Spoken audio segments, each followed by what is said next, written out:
August 10th, 2019, New York City, the Metropolitan Correctional Center, 6 a.m. Two guards push breakfast carts through the dim hallway. They stop at cell number 76318-054. The inmate doesn't come to the door. No response, no movement. The guards exchange glances, unlock the cell, rush inside. They find inmate 76318-054 suspended from the ceiling. One guard drags him down, lays him on the ground, starts CPR. The other activates the medical alarm. The radio crackles throughout the prison. Body alarm on South. Body alarm on South. Jeffrey Epstein was pronounced dead at 7:36 a.m., August 10th, 2019, after spending 36 days in prison. This is the man whose name appeared in phone books alongside presidents, princes, and Nobel Prize winners. The man who owned one of Manhattan's largest private residences, a 70-acre Caribbean island, and flew Bill Clinton and Kevin Spacey on his Boeing 727. Yet at the moment of his death, questions outnumber answers. Who was Jeffrey Epstein? How did a Brooklyn math teacher transform into a mysterious billionaire? What happened on his private island that locals called Pedophile Island? And why, when investigators finally opened his financial documents after his death, did the math not add up? To understand the ending, we must return to the beginning, to a world where Jeffrey Epstein's name meant nothing, and the 9-story Manhattan townhouse with eyeballs on the walls didn't exist yet. 1953, Brooklyn, New York. Jeffrey Edward Epstein is born to working-class Jewish parents. His father worked as a gardener for the New York City Parks Department. His mother was a teacher's assistant. Former neighbors described the family as simple, humble, and gentle. Young Jeffrey was smart, but quiet, a nerdy little boy who liked algebra and was on the math team. He graduated high school 2 years early in 1969. He attended Cooper Union College, then transferred to NYU. After 5 years of college, he left without a degree. Within 2 months, he had a full-time teaching position at the Dalton School, one of Manhattan's most prestigious private institutions where tuition costs the equivalent of $50,000 per year today. Here's the peculiar detail. Jeffrey Epstein had no college degree. Yet somehow, he stood before the children of Manhattan's elite teaching mathematics and physics. But Dalton wasn't about teaching for Epstein. Students were surprised to encounter a teacher who wandered the halls in a fur coat, gold chains, and an open shirt exposing his chest. He showed up at students' parties where underage teenagers were drinking. He chased attention from female students in ways that made everyone uncomfortable. The real game was the parents. Parent-teacher conferences were networking opportunities. He impressed the wealthy fathers, specifically one whose friend was Alan Greenberg, CEO of Bear Stearns Investment Bank. Before Epstein could get involved in anything that might implicate him at Dalton, he was fired for performance issues. But within months, he was sitting on the trading floor of Bear Stearns. This was the first time Epstein failed upward. It wouldn't be the last. Within 4 years at Bear Stearns, he was promoted to limited partner. No college degree, no formal training. But then, conveniently, exactly when the SEC started investigating insider trading, Epstein resigned. He walked away clean with connections more valuable than money. But during the 1980s, Epstein's story took its strangest turn. While supposedly building his reputation as a financial advisor, he became involved with Towers Financial Corporation, ostensibly a debt collection agency. Beneath that surface, Towers Financial had raised $500 million from investors, promising extraordinary returns. The money went into private jets, fancy houses, and ambitious corporate takeover attempts. In 1987, they tried to take over Pan American World Airways. In 1988, Emory Air Freight. Both failed catastrophically. In 1993, Towers Financial imploded, exposed as one of the biggest Ponzi schemes in American history. Epstein had been hired as a consultant, paid the equivalent of $69,000 per month. During the peak of the scheme, he was physically accompanying Towers owner Stephen Hoffenberg around the world on private jets, meeting with investors, present for nearly everything. When Hoffenberg was brought to court, he blamed the entire operation on Epstein. But by the time investigators came looking, Epstein had been gone for 3 years. He was never charged, not once. Hoffenberg spent nearly 20 years in prison. Epstein walked away with no consequences whatsoever. The official explanation: Hoffenberg was unreliable, and Epstein's name wasn't on the trades. But this was the second time Epstein failed upward, and this time he thrived. Because during the Towers Financial era, Epstein also did business with Adnan Khashoggi, a Saudi businessman with documented ties to the CIA and Mossad, the same man who served as middleman transferring American weapons from Israel to Iran during the Iran-Contra affair. Multiple people over the years recalled Epstein suggesting he worked for an intelligence agency. He never specified which one. Investigators later found him in possession of a fake Austrian passport with stamps from multiple Middle Eastern countries, a college dropout, a fired teacher, a man implicated in one of the biggest financial frauds in American history who somehow never faced a single charge, a man acquiring fake passports and doing business with arms dealers, and at the end of all of it, filthy rich. In the late 1980s, Epstein formed Epstein and Kobar, a wealth management firm with an unusual rule: no clients with a net worth under $1 billion. His first client would be Leslie Wexner, owner of Victoria's Secret Limited Brands and Bath and Body Works, worth $6 billion. But Wexner was also, by all accounts, deeply strange. In interviews, he described being haunted by a dybbuk, a Yiddish word for demon, that had been with him since boyhood, compelling him to accumulate more and more. People who interviewed him said he acted as if he had met the devil. He bought every property near his Ohio mansion so no one could live near him. He built a massive estate with secret passageways and interior surveillance systems. And this man handed Jeffrey Epstein practically complete control over his personal fortune.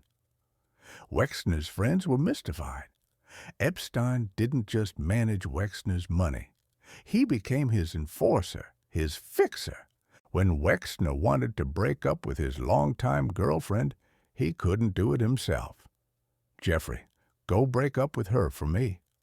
When Wexner wanted to see Cats the musical but didn't have time, Epstein flew the entire cast to Ohio for a private performance. Epstein had power of attorney over billions, and through this relationship, he was getting something money alone couldn't buy: access. Access to Victoria's Secret models, access to the fashion industry, access to a world where young, beautiful, vulnerable women were constantly arriving with dreams of success and no one to protect them. By the early 1990s, Epstein was moving like someone who owned the world. But then came Ghislaine Maxwell. Her father, Robert Maxwell, was born Ian Ludwig Hyman Bingaman Hoch, a media tycoon with one of the strangest lives in 20th century history. Born Jewish in Romania, almost his entire family was killed at Auschwitz.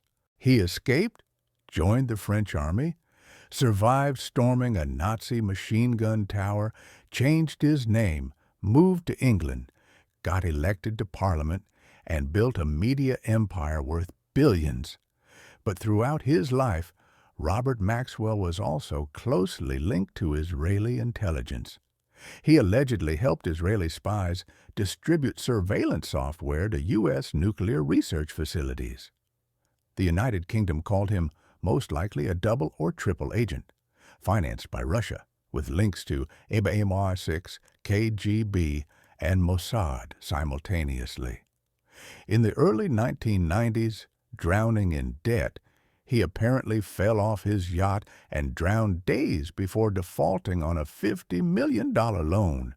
News emerged that he'd been stealing hundreds of millions from pension funds. His legacy was destroyed, but not before he was given a lavish state funeral in Israel, attended by the Prime Minister, the President, and all current and former heads of Israeli intelligence.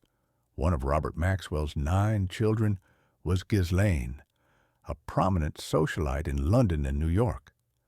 After her father's death and the family empire's collapse, she moved to Manhattan, where she began dating Jeffrey Epstein.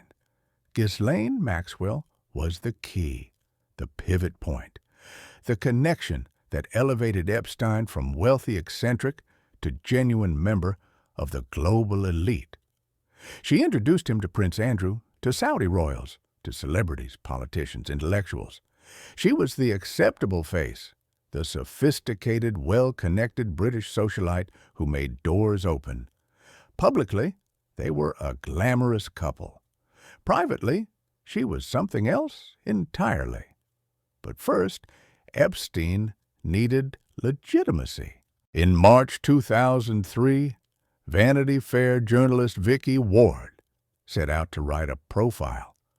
Her research made Epstein look like a fraud, a con man hiding behind the persona of an elite financial mastermind, someone who'd probably acquired most of his fortune from Towers Financial. But that wasn't the worst of what Ward discovered. 2 sisters approached her, claiming Epstein had sexually assaulted them in the mid-1990s. One had been under 18. They had notified authorities. The NYPD took no action. The accusations were initially included in the article. Then Epstein started showing up at Vanity Fair's offices, personally, asking that the young women not be mentioned. In that same week, a bullet and the head of a dead cat were placed on the front steps of Vanity Fair's editor-in-chief's home. The accusations disappeared from the final article. Ward would later write that she hired security to watch over her babies in the NICU when she gave birth prematurely. She was that afraid of him. The profile made people curious about Epstein without raising the alarm about serious crimes. It inadvertently helped him. Into the mid-2000s, Epstein built a new dimension: science philanthropy. He donated tens of millions to MIT and Harvard. He hosted dinners with Stephen Hawking, Steven Pinker, and other famous intellectuals. He organized scientific summits on his private island, events called Mind Shift and Confronting Gravity, where Nobel Prize winners debated physics while Epstein presided. But scientists who spent real time with him told a different story. Steven Pinker recalled finding it irritating to talk to him because Epstein had almost no interest in exploring actual intellectual issues. He would change subjects after seconds, get bored, blurt out irrelevant questions. Philosopher Daniel Dennett described Epstein asking manipulative questions as social performance. Suppose I gave you $1 billion. What would you do with it? He had no interest in my answer. It was just about showing off his wealth.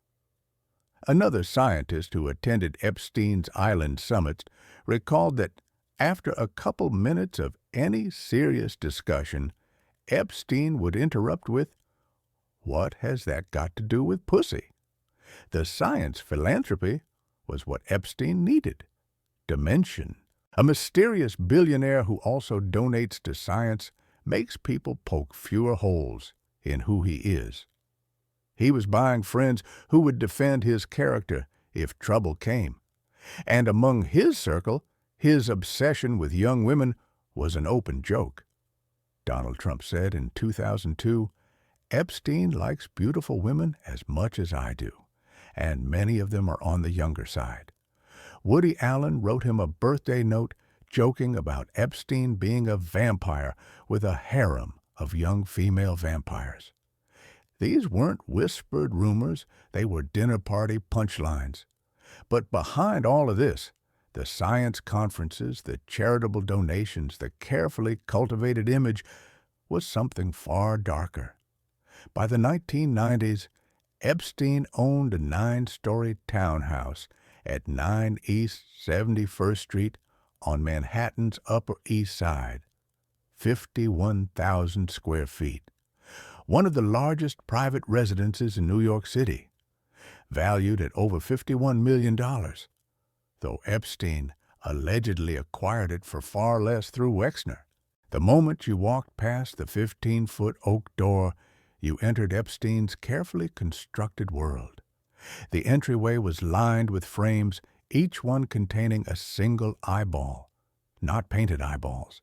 Synthetic ones, perfectly realistic, imported from England. Dozens of disembodied eyes staring at visitors from every angle. Some said it was Epstein's way of announcing, "I'm always watching." A few steps further stood a giant bronze sculpture, 2 or 3 times human height, of a naked African warrior. The house had a strange quality. Some rooms felt like hospitals, others like museums. Guest rooms looked like doctors' offices. Everything had this clinical, cold edge despite the obvious wealth.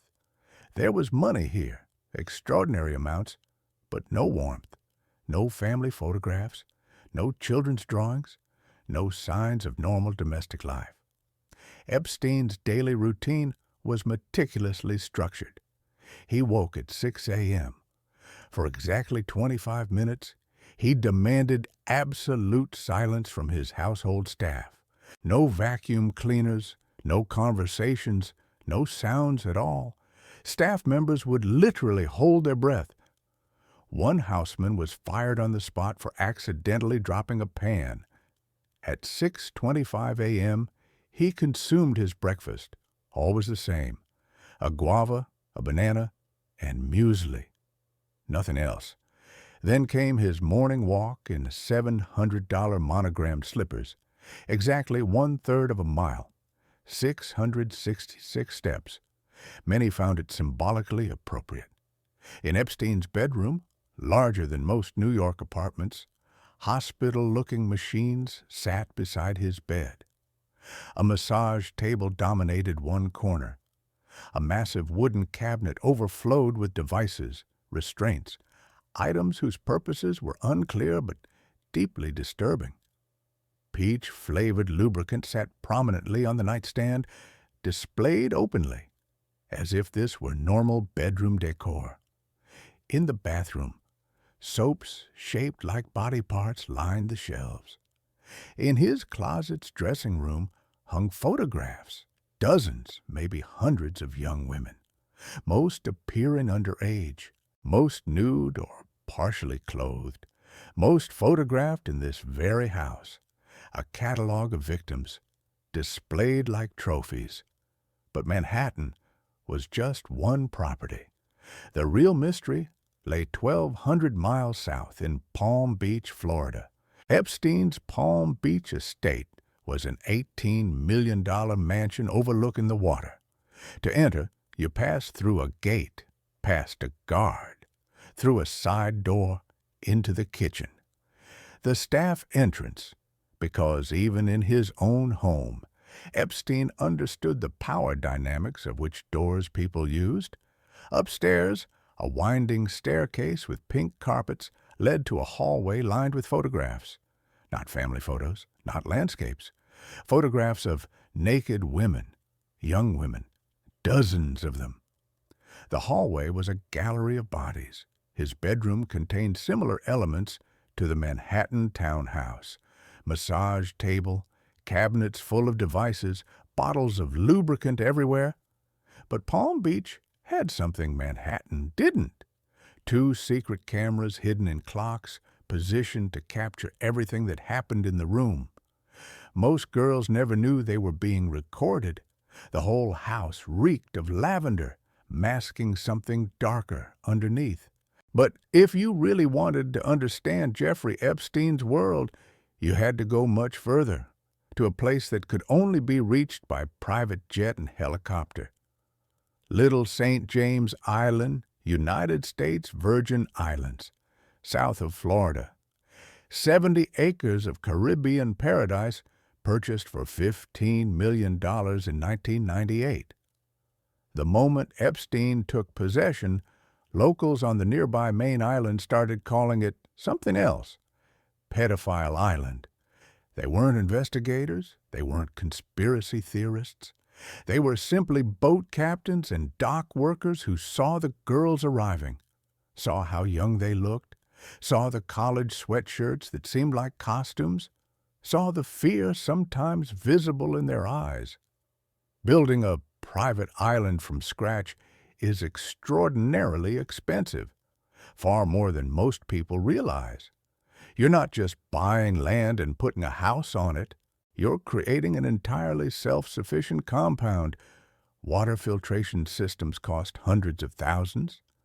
Power generation requires massive diesel generators plus backup systems. Sewage treatment facilities must be built from nothing. Every piece of lumber, every bathroom tile, every light fixture, every fork and knife must be shipped by barge from the main island. A single shipment could cost tens of thousands of dollars. Epstein didn't just build an island retreat. He built a self-contained world. He imported 40-foot-tall palm trees, fully mature specimens at $5,000 each. Not saplings, full-grown trees. The shipping alone for each tree could exceed the purchase price. He bought dozens of them. He hired the same designer who created the ultra-luxury Amman resorts, where rooms cost $5,000 per night, and celebrities pay for the privilege of absolute privacy. This designer was instructed to bring that same level of luxury to Little Street, James, regardless of cost. By 2019, the island's value had reached $64 million, more than 4 times what Epstein paid for it. But that valuation didn't account for the intangible value, total privacy, total control, and the ability to operate beyond normal legal oversight because you literally owned the ground beneath your feet. The main house stood on the island's highest point, offering panoramic views of the surrounding water, and more importantly, offering the ability to see any approaching boats long before they could reach shore. This wasn't accidental. Epstein obsessed over security, over knowing who was coming and when. 3 guest cottages surrounded the main house, each decorated with expensive furniture and art, each designed to impress visitors.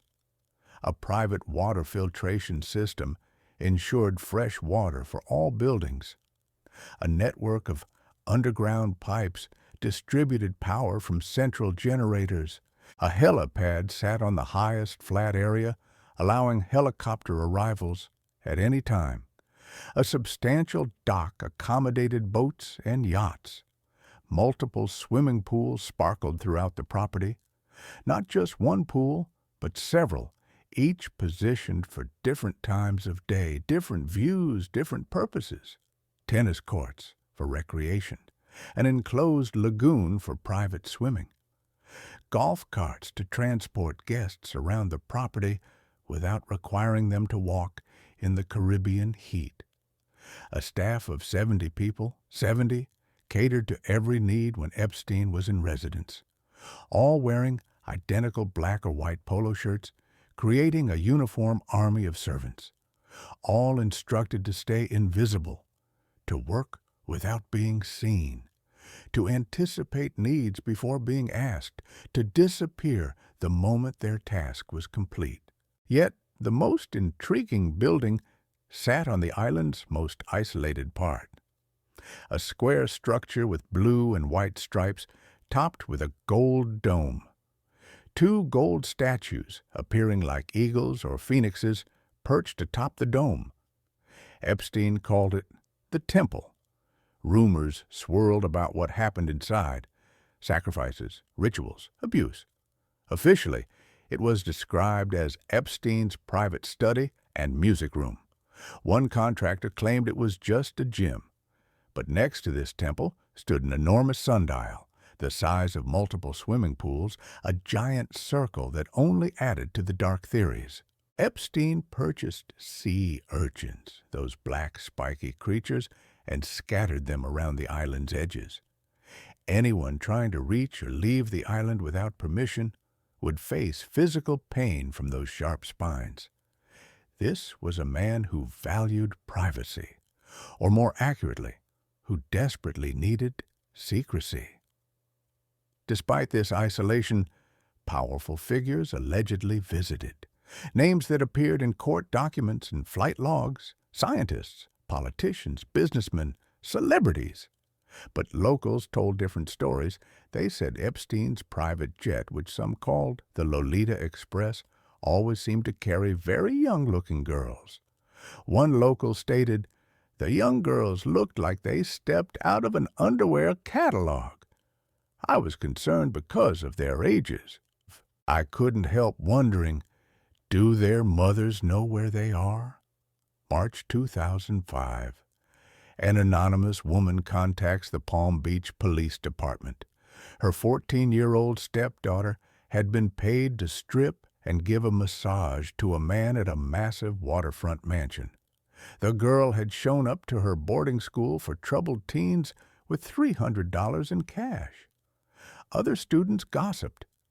The school's police officer and therapist interviewed her. Visibly distressed, she described being led by a 25-year-old blonde woman to a bedroom with a massage table. A man named Jeff demanded she undress and massage him. He sexually assaulted her during the encounter. When shown a photograph lineup, she identified Jeffrey Epstein immediately. Police spent over a year building a case, completely undercover. They interviewed more than a dozen victims. They found hidden cameras in his house.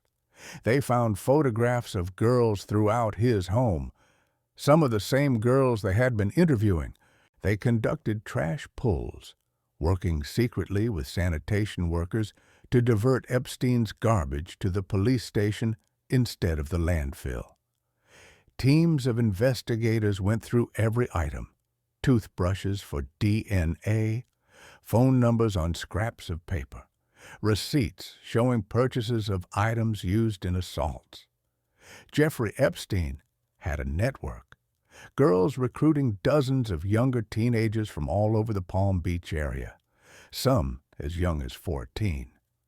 Evidence emerged that girls were being flown in from Brazil, Eastern Europe, and France, possibly through a modeling agency called MC2, owned by Jean-Luc Brunel, a company Epstein had personally invested in.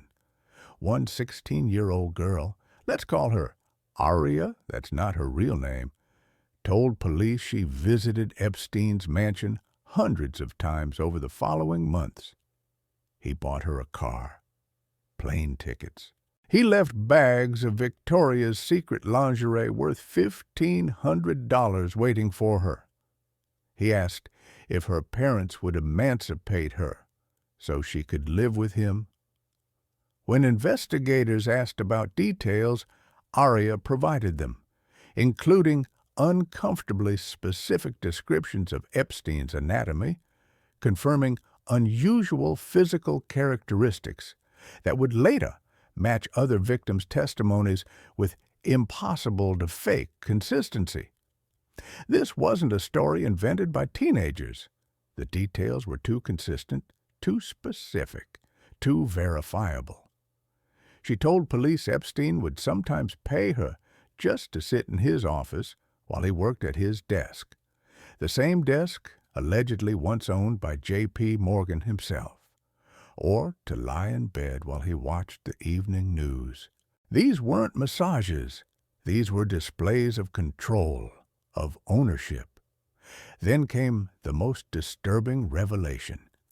Epstein offered Aria money to recruit other girls, $200 per referral.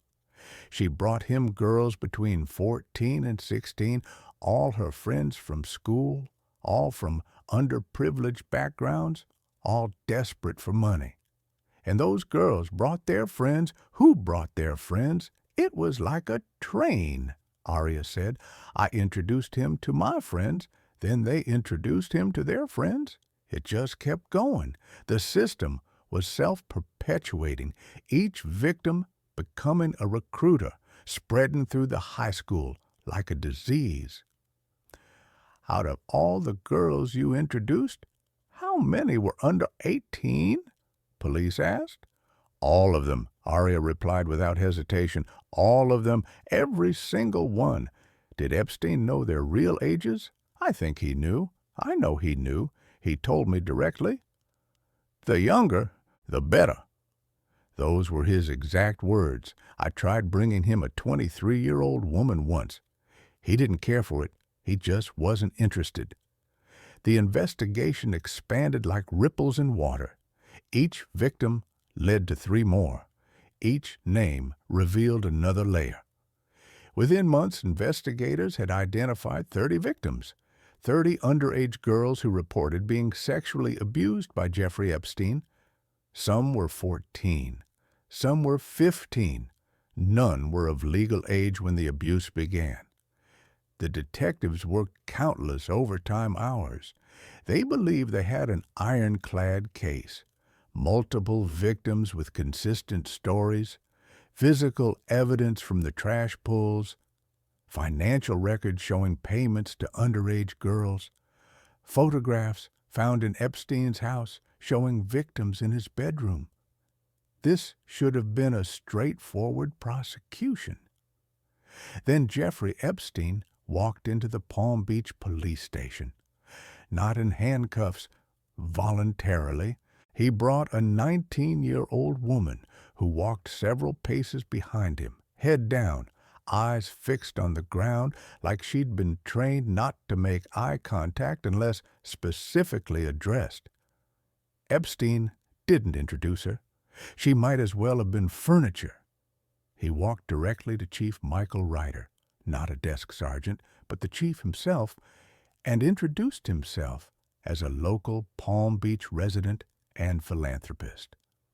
Then he handed Chief Ryder a check for $90,000. A donation for a firearm training simulator, a piece of equipment the department had wanted but couldn't afford. $90,000. Just handed over, no strings attached, officially. But the message was clear. I am powerful. I am connected. I donate to police departments. We're on the same team, aren't we? Chief Ryder had been a cop for 24 years. He'd trained at FBI headquarters in Quantico. He'd seen every kind of bribery attempt imaginable. $90,000 was a lot of money, but it was nowhere near enough to compromise his integrity or the integrity of his investigation. He accepted the check because refusing it would have caused suspicion. But he told his team, cross every T dot every I. Epstein's attorneys can destroy us if we make even one procedural mistake. This has to be perfect. But despite 30 victims whose stories corroborated each other in disturbing detail, despite clear physical evidence, despite financial records proving payments to minors, despite photographs showing underage girls in Epstein's bedroom, the criminal justice system failed spectacularly. The grand jury, presented with overwhelming evidence, recommended only one felony count: solicitation of prostitution, not rape of a minor, not sex trafficking, not child abuse, just solicitation, as if these children were willing participants in adult transactions rather than victims of predatory abuse. Epstein was released within hours on $3,000 bail. $3,000, less than the cost of one of his monogrammed slippers, less than he'd paid individual girls for single massages. It was an insult to every victim who'd found the courage to come forward. Meanwhile, the FBI launched their own 13-month investigation, identifying vastly more potential victims than the local police. Over 80 young girls that Epstein had made contact with. The federal indictment was 53 pages. The charges: transporting minors across state lines for sex, sexual abuse of minors, child prostitution, witness tampering, charges that could have carried sentences of decades in prison, possibly life. They suspected he wasn't just operating in Palm Beach. Girls were being trafficked to all of his homes: Manhattan, New Mexico, Florida, his private island in the Caribbean. Girls were being flown in from overseas with help from people in the modeling industry. What they'd found wasn't a rich creep. They'd discovered a pedophile with crimes so wide-ranging that it was likely impossible he was acting alone. But somehow, Epstein struck a deal with U.S. Attorney Alexander Acosta that was so unimaginably lenient that it felt less like justice and more like a favor. The deal: Epstein would not be charged federally as long as he pled guilty at the state level.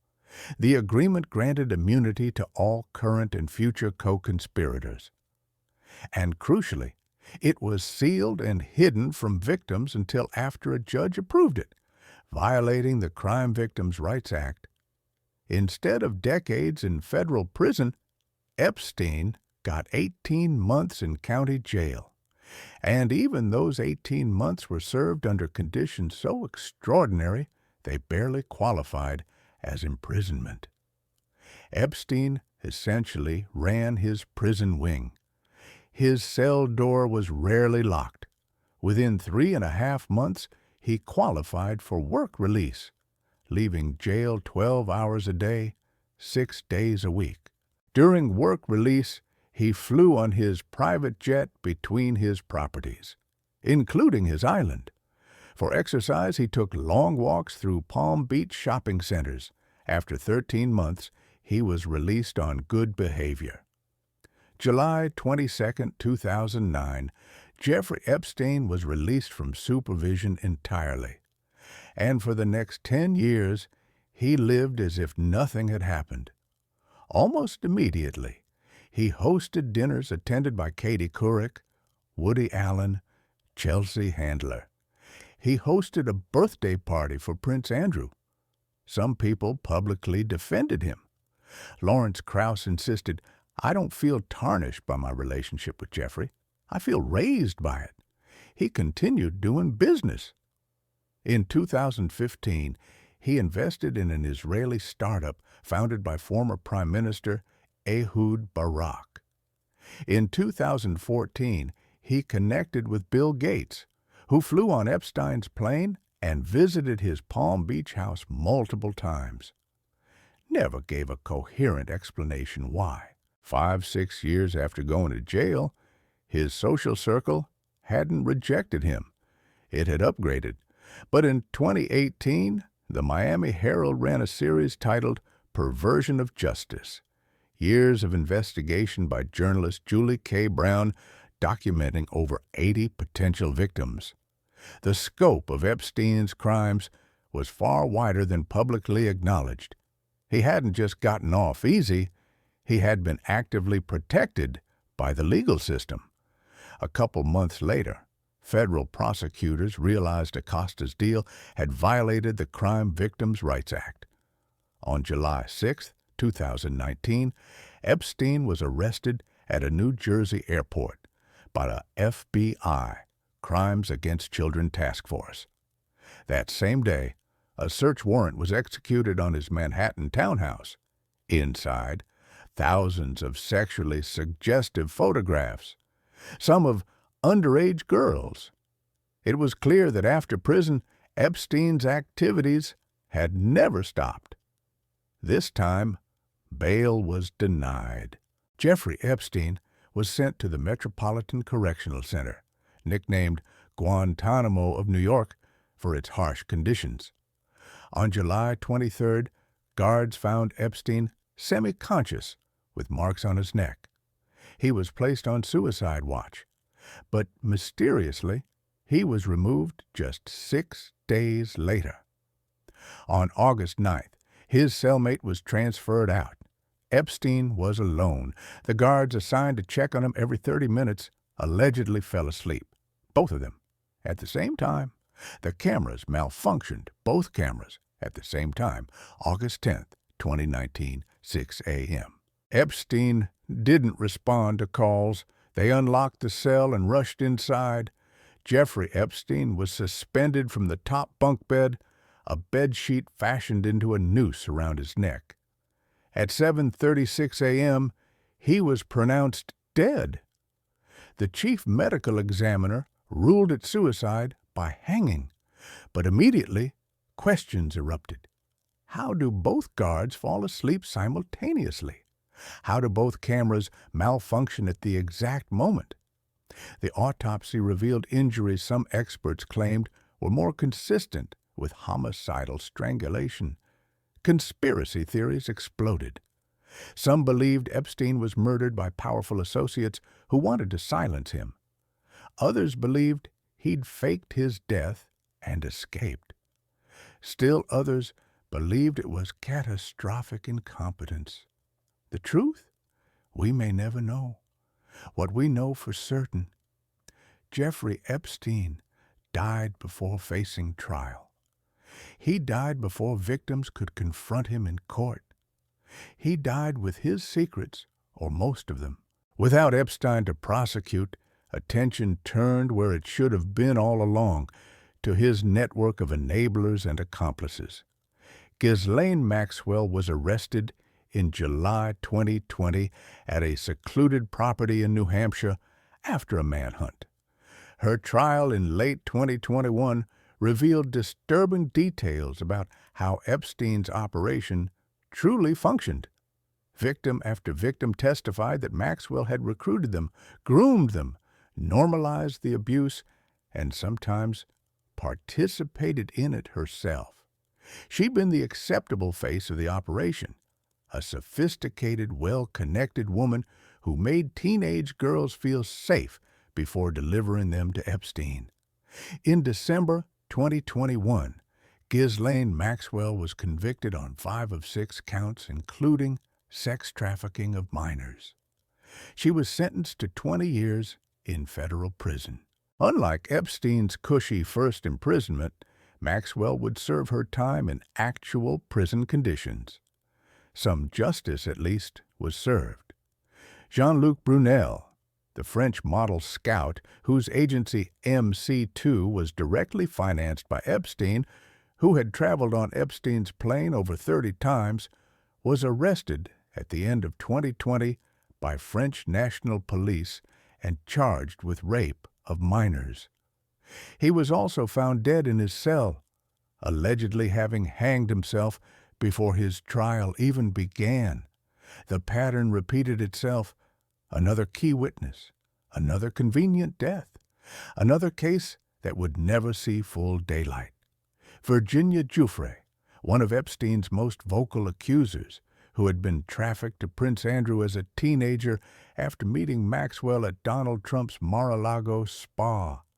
spent much of her adult life spreading the story of what Epstein had done.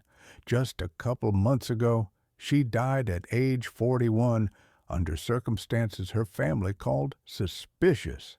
Prince Andrew, literally the Queen of England's son, implicated in dozens of lawsuits and accusations over the years, permanently resigned from all official royal duties, never to be seen in a public royal family capacity again.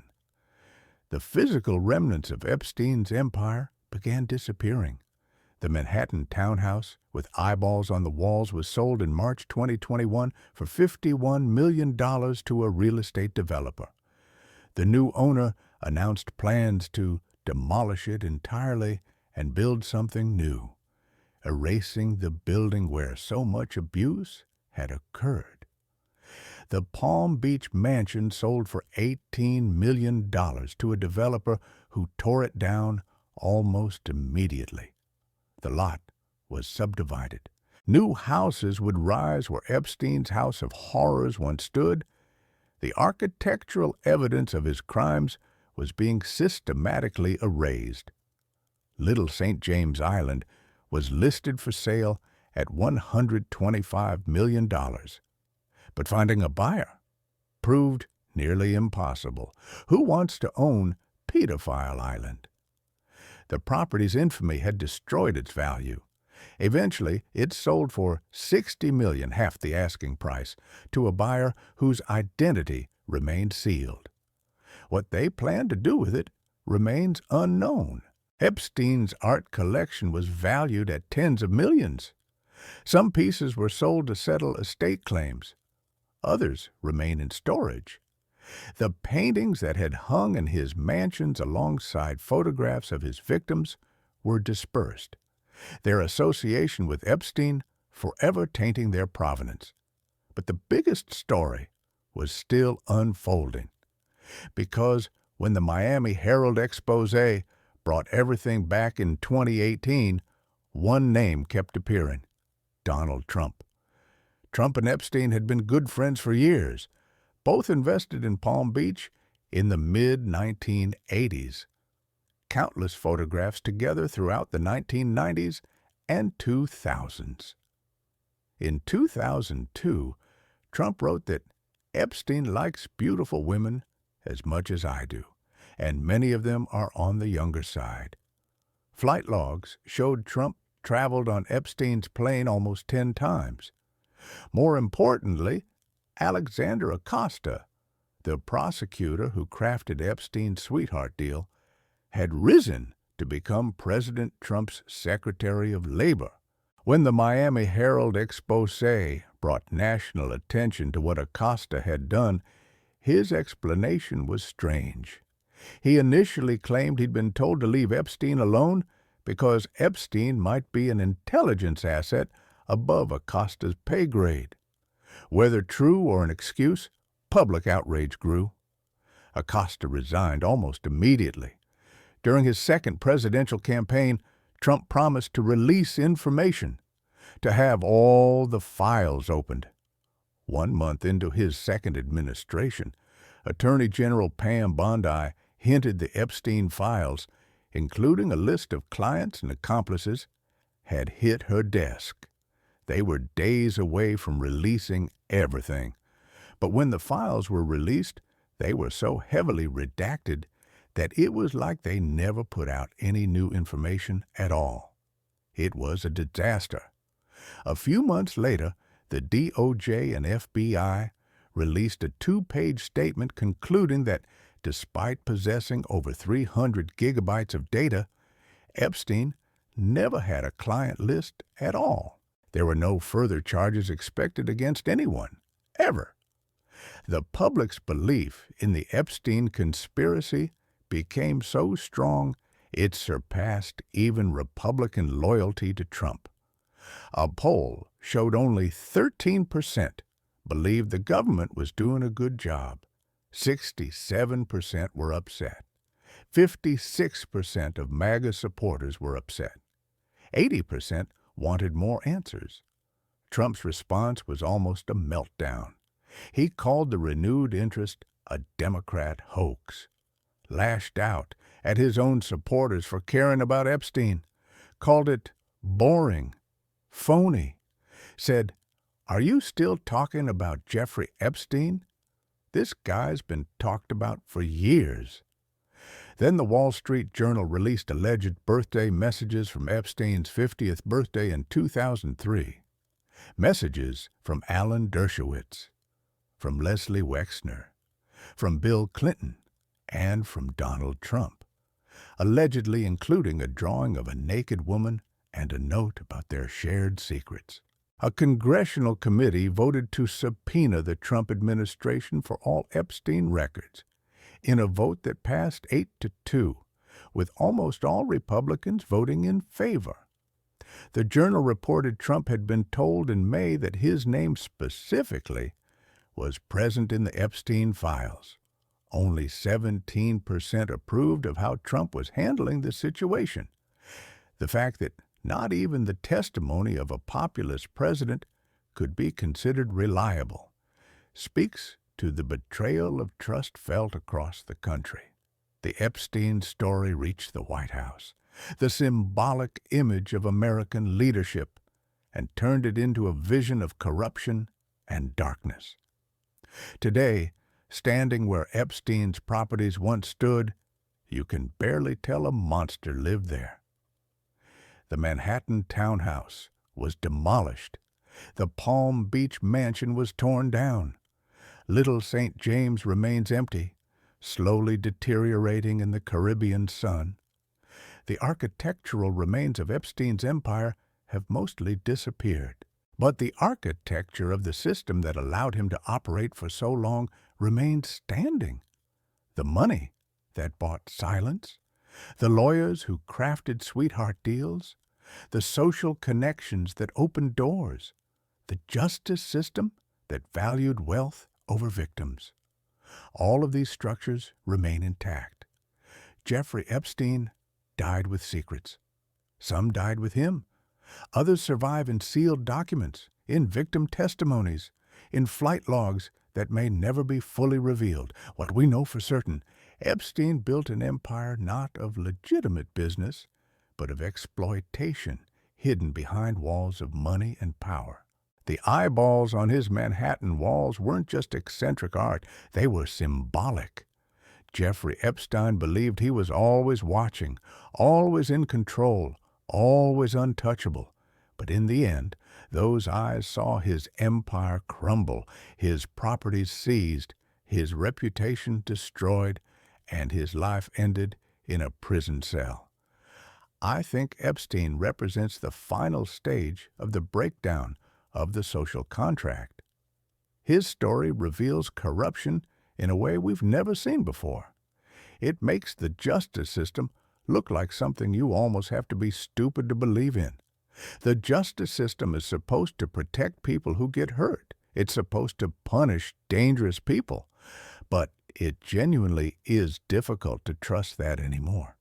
Because clearly, if the people in power don't have to follow the same rules as the rest of us, the rules just don't exist.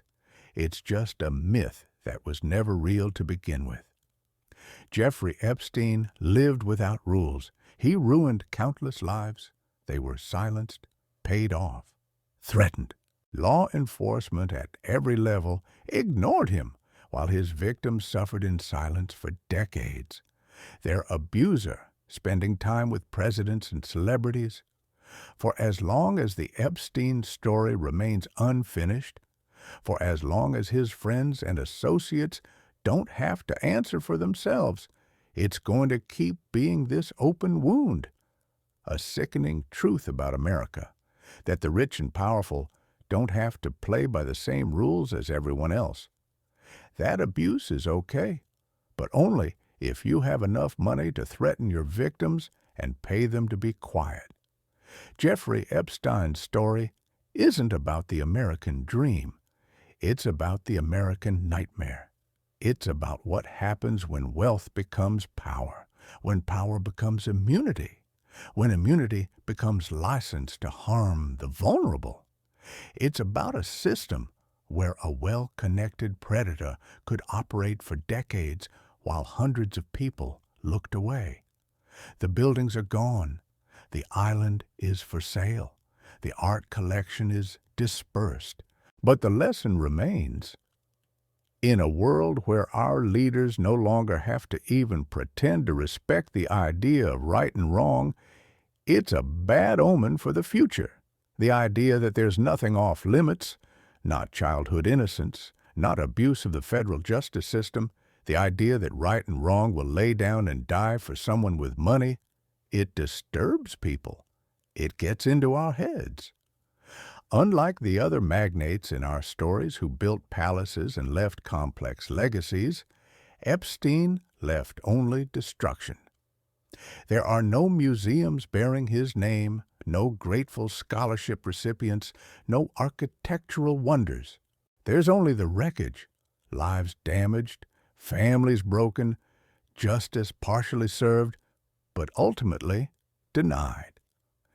This is the story of Jeffrey Epstein, the math teacher who became a monster, the mysterious billionaire who was really a predator, the man who built an empire of secrets that collapsed into ash. The eyeballs on his wall turned out to be prophetic. In the end, the world was watching him, and history's judgment is final.